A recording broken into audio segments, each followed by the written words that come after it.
കേരളം ഈ ആഴ്ച രണ്ട് അരുംകൊലകൾ കണ്ടാണ് ഉണർന്നത്.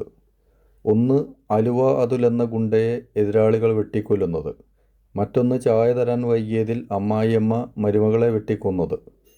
അലുവ അതുലിൻ്റെ കാര്യത്തിൽ കേവലം ഒരു കൊലപാതകം എന്നതിനേക്കാൾ എടുത്തു പറയേണ്ട കാര്യം പ്രതികൾ പിടിക്കപ്പെടാതിരിക്കാൻ യാതൊരുവിധ മുൻകരുതലുകളും എടുക്കുന്നതിനെപ്പറ്റി ആലോചിച്ചിട്ട് പോലുമില്ല എന്നുള്ളതാണ്. വഴി നിറയെ CCTV ഉള്ള മെയിൻ റോഡിൽ ഒരു കോവിഡ് മാസ്ക് പോലും ഇടാതെയാണ് കൂളായിട്ട് പ്രതികൾ അലുവ അതുലിനെ വെട്ടിക്കൊന്നത്. അതുമാത്രമല്ല, രക്ഷപ്പെടാൻ കാര്യമായിട്ടുള്ള യാതൊരു ശ്രമവും പ്രതികൾ നടത്തിയതായും തോന്നുന്നില്ല. ഇതിനുള്ള കാരണം പ്രത്യേകിച്ച് തിരയേണ്ടതില്ല. അലുവ അതുൽ കൊല്ലപ്പെട്ടത് ജയിലിൽ വെച്ചായിരുന്നില്ല. അതിൽ നിന്ന് പുറത്തു കടന്നപ്പോഴാണ് അയാൾ കൊല്ലപ്പെട്ടത്. ജയിൽ അയാൾക്ക് സുരക്ഷിത ഗേഹം ഒരുക്കിയിരുന്നു.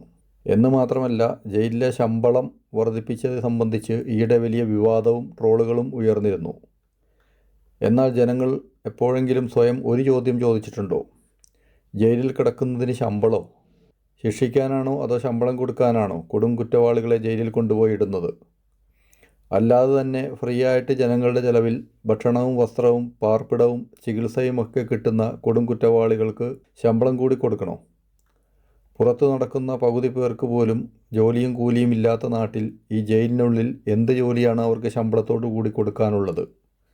എന്തെങ്കിലും പേര് പറഞ്ഞ് പൊതുജനങ്ങളുടെ നികുതിപ്പണം ക്രിമിനലുകൾക്ക് കൊടുക്കുക എന്നതല്ലാതെ എന്താണ് ഇതിൻ്റെ ഉദ്ദേശം? വധശിക്ഷയെ നഖശിഖാന്തം എതിർക്കുന്ന രാഷ്ട്രീയ പാർട്ടികൾ തന്നെയാണ് ഈ തരത്തിൽ ജയിലിൽ പടിപടിയായി സുഖവാസം ഉറപ്പാക്കുന്ന കാര്യത്തിൽ ഏറ്റവും മുന്നിൽ നിൽക്കുന്നത് എന്ന് കാണാവുന്നതാണ്. കാരണം വ്യക്തമാണ്. ജയിലിൽ എന്തെങ്കിലും ബുദ്ധിമുട്ടും കുറവും തോന്നിക്കഴിഞ്ഞാൽ പിന്നെ പാർട്ടിക്ക് വേണ്ടി വെട്ടാനും കുത്താനും ആളെ കിട്ടാതായാലോ? തൊഴിലുറപ്പും നല്ല ശമ്പളവും ഉള്ള ജയിലിലേക്ക് ജോലിക്ക് പോകാൻ എന്തിന് ഭയക്കണം? പാർട്ടിക്കാർക്ക് വെട്ടിയും കുത്തിയും ജയിലിൽ വന്നു കഴിഞ്ഞാൽ അവിടെ സംരക്ഷണം മാത്രമല്ല, അവർക്കും അവരുടെ കുടുംബത്തിനുമുള്ള വരുമാനത്തിനും ഉള്ള വക പാർട്ടി ഫണ്ടിൽ നിന്ന് എടുക്കേണ്ട കാര്യവുമില്ല. അത് സർക്കാർ ഖജനാവിൽ നിന്ന് തന്നെ ശമ്പളത്തിൻ്റെ വകയിലെടുക്കാം. ഇനി നമുക്ക് വൈകാതെ ജയിലിൽ കിടന്നതിന് പെൻഷൻ കൂടി ഏർപ്പെടുത്തുന്ന കാഴ്ചയും കാണാം. ട്രോള് ചെയ്ത് ആത്മസംതൃപ്തി അടയാനല്ലാതെ ചോദിക്കേണ്ട ചോദ്യം ചോദിക്കാത്ത ജനങ്ങളുള്ളപ്പോൾ അതല്ല അതിനപ്പുറവും നമുക്ക് സ്വാഭാവികമായി പ്രതീക്ഷിക്കാം.